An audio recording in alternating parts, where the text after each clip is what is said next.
Their passion is their art, and their art is too cool for the mainstream. I'll give you fucking magic in there. Magic? You just pissed on a gypsy in the middle of fucking nowhere. It's hardly the hottest ticket in town, darling.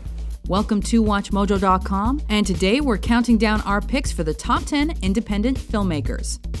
For this list, we're looking at those filmmakers that have dominated the indie scene with their creative films and captivating style, even if they went on to become mainstream Hollywood successes later in their careers. Theatricality and deception are powerful agents. You must become more than just a man in the mind of your opponent. Number 10, David Lynch. Renowned for his surrealist approach to filmmaking, Lynch's movies have always been indie delights, the likes of which even God has never seen. While he's been nominated for 4 Academy Awards, the bulk of his films have existed on the fringe of the mainstream.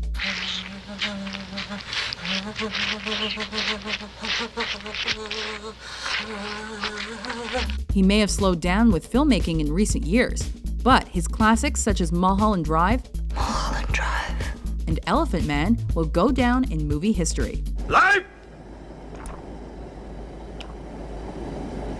is full of surprises. Number 9, Michel Gondry. Yahoo! This French transplant got his start making music videos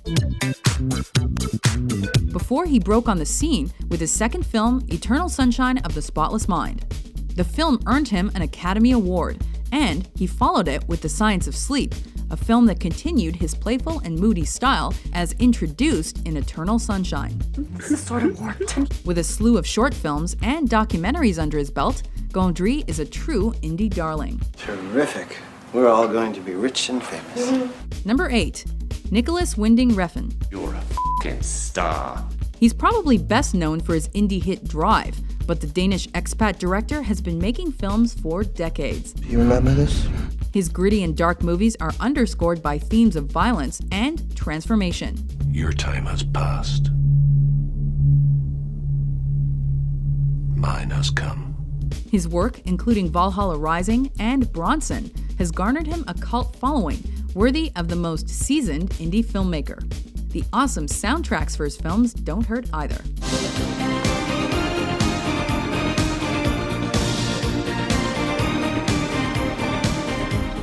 Number 7, Gus Van Sant. I'm extremely excited. With films such as Drugstore Cowboy and Good Will Hunting under his belt, Van Zant's position as an indie figurehead is secure. Nail them while they're vulnerable. That's my motto. His poetic portrayals of the downtrodden and marginalized often give voice to those most overlooked. You gotta give them hope. You gotta give them hope. His slew of awards and nominations, including 2 Oscar nods for Best Director, pretty much speak for themselves. How do you like them apples? Number 6, Jim Jarmusch. This guy is a professional. Quoted as saying that he'd rather make a movie about a guy walking his dog than about the Emperor of China, Jarmusch is all about his characters. I don't give a shit who saw what and who did what or who did who. His 1980s film, Stranger Than Paradise, was widely regarded as a game changer in independent filmmaking. You sure you don't want a TV dinner? Yes, I'm not hungry. Why is it called TV dinner? His focus on mood and character development helped shape the narrative voice of independent films and usher in a new generation of minimalist, urban cool filmmaking. Sounds pretty good. Think so? Number 5, Kevin Smith. You know, there's a million fine-looking women in the world, dude, but they don't all bring you lasagna at work. Most of them just cheat on you. He's the geek who gave us Jay and Silent Bob. Just an ass! Yeah! He also gave us some really good independent films that helped define the 90s generation. Smith's Clerks and Chasing Amy were critical successes on the indie circuit and quickly entered the lexicon of indie classics. Chasing Amy. What? You're chasing Amy. What do you look so shocked for, man? Fat bastard does this all the time.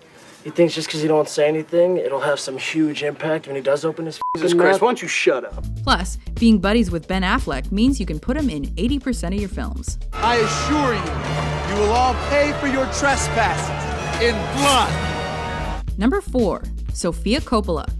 Who's your father? I'll give you a hint. He's Italian. Being the daughter of an Oscar-winning director probably didn't hurt Coppola's directing aspirations. It gets a whole lot more complicated when you have kids. But it was her first feature film, The Virgin Suicides, followed by Lost in Translation, that set her apart as an indie film standout.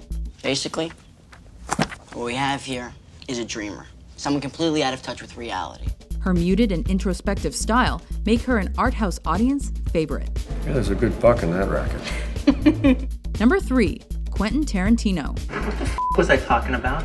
Before experiencing massive mainstream success with movies like Kill Bill and Inglourious Bastards, Tarantino earned his indie filmmaker bona fides with classics like Reservoir Dogs and Pulp Fiction. But you know what's on my mind right now?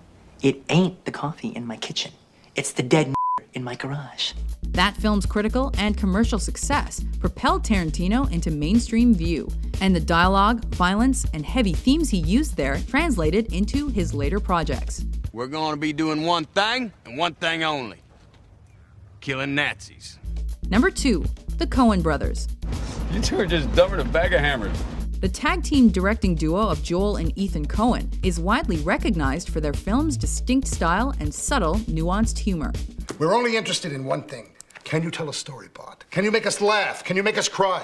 Can you make us want to break out, enjoy a song?